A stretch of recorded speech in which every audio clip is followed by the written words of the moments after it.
dealing with UFO cases. That was his full-time job, doing this for the government of Britain for 3 years. And when he first came on the job, he didn't know anything about the subject and was completely skeptical about it. And, just was sort of took the job because it was offered to him, and they rotate these jobs.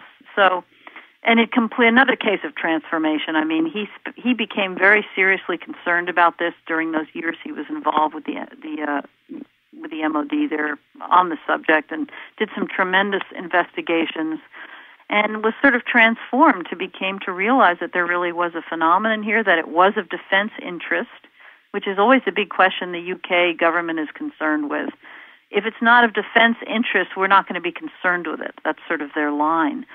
And he documents in his chapter in the book, he wrote a detailed chapter about what it was like for him when he was on this job and some of the cases he investigated, which were spectacular cases. He also reopened the Bentwaters Rendlesham Forest investigation and did more work on that. So I've really been, and he's been a real advisor to me and been a close colleague of mine for many years because of the fact that he is in this position of, within the official world.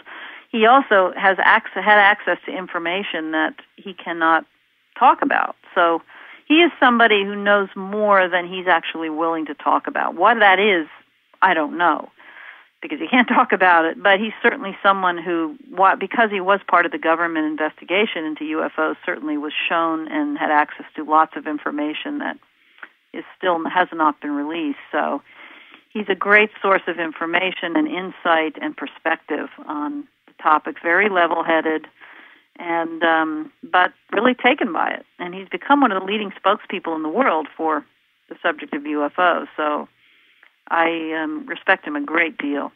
What are the other countries that you're familiar with that have this kind of open, receptive stance toward documenting and allowing the disclosure of these findings? I know France is open to it. Right. What are other countries that, besides absolutely. Brazil? France is probably the number one country, actually, as I might have mentioned already, just because of their dedication to it for so many years and their actual scientific approach. It's not part of the military in France, so they have a very kind of research orientation to it, as opposed to other countries which emphasize more safety or military aspects to it. Some of the other countries we've talked about, Britain, yes, and Belgium, of course. Belgium does not have a specific agency to deal with this, but they were very involved with it when they had their wave of sightings in the early 90s. But there are some South American countries that have also set up specific agencies just to deal with UFOs. One of them is Chile. They've set up an agency, and which is headed by General Bermudez, who has written a piece for the book. And Brazil does not have a specific agency, but their Air Force is extremely involved with this and has just recently come out with the announcement that they're going to release their documents. And other countries in South America, as well as Brazil and Chile, have, they just sort of seem to be ahead of the game in South America. A number of countries have agencies there. And Peru is another one. They set up an agency within the Air Force in Peru to deal with this topic. So I think, we can all look to South America and Europe. Those seem to be the two areas. Other countries, such as Russia, have certainly released information about the subject. It's a little less clear in some of the other countries than it might be in the ones I mentioned. But the interesting thing, too, is that in the last, let's say, 8 years, many, many countries have decided to release all their UFO documents. And there's been sort of this flood of documents coming out of different countries, Scandinavia, Europe, South America, sort of almost like it's a trend, with the UK and France being the countries of most significance that have, released all their documents, and the UK is still in the process of doing so. It takes a long time. So that's a really good development, that more and more documents are coming out. And I think also that over time, over the last 50 years, that this has been kind of an evolution. And with the advent of the Internet and the development of the Internet, now the world can participate in being part of this transformation of inquiring about this, being able to talk about it, creating a space, being able to report on it, being able to capture photography of it, and to have testimonies are critical to general acceptance that these aerial phenomenon exists. Right. I mean, the Internet is so important, and you know, the other point is about it that when these governments release their documents, they're generally released on the Internet. I mean, people can go onto the Ministry of Defense website and access these government documents, and it's so important, as you're pointing out, because nobody's going to be able to get them in hard copy. It's just, you know. So this way they can be made available to everybody very quickly, and as you said, there can be discussions and all kinds of places on the web where people can interact and pursue the topic. So yeah, I mean, it's hard for me to imagine what it would be like dealing with this if we didn't have the Internet. It's really hard to imagine at this point. And that's why there probably is an appropriate time window for a bigger, deeper frame of reference in this area. It's timely. We've been prepared for many, many years for television. We've seen pictures. We've seen videos on the Internet. We've heard and seen testimony. Your book is an example of this. And the more people with credibility in positions of power that come forward and say, look, this is what I saw.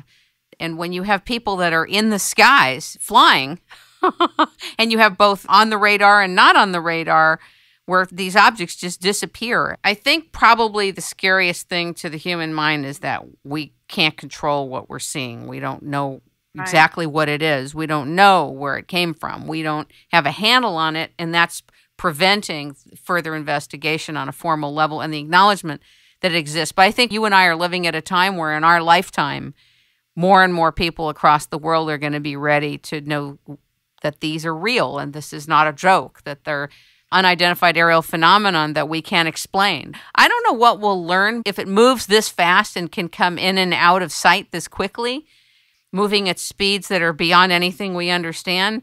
But for sure, by being able to talk about it, by being able to report it, by people in high positions able to give testimonies of what they're seeing and recordings of this, more of us can become accepting that there's something that's occurring that we don't understand at all.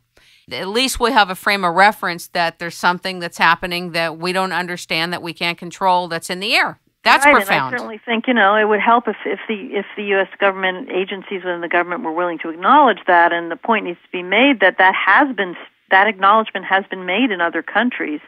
And, you know, there hasn't been any kind of big panic or upheaval or any, you know, huge ramifications in the culture that would justify withholding such an acknowledgement. So I think you're right that more and more people can become aware of this, and I hope it filters up within the government structure and that we can see some more greater openness there. And in terms of the discovery of what it is, I agree with you, too, that it's very difficult to pin, you know, when you have these things that can fly as fast as they do and come and go.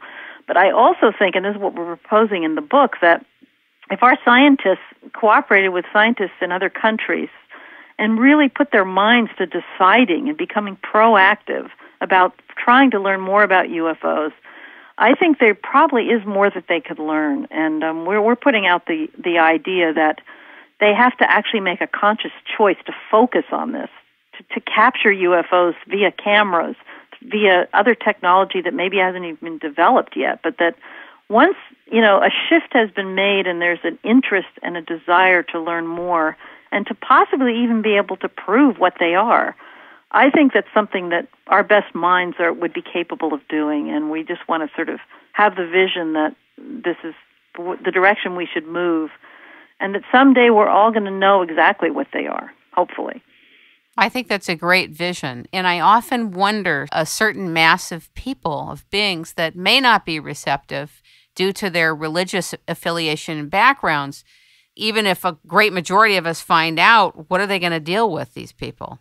You see, what are they going to deal with? Right. I mean, it is very troubling to lots of people for different reasons. And I think you're right. Religion is one of them. And, you know, prior sets of beliefs that people have, whether they be religious or philosophical and there's also the aspects of fear that underlie this, that, you know, I mean, it's a big attitude shift. It's a big paradigm shift, really, to really be open to this and to contemplate the possibility that, you know, we could be being visited by craft or whatever from somewhere else in the galaxy, and not, you know, is a big it's a big deal. And it has a lot of ramifications for people for lots of different reasons. So, and I think the book is trying to address what some of those might be, and we're addressing the taboo very directly.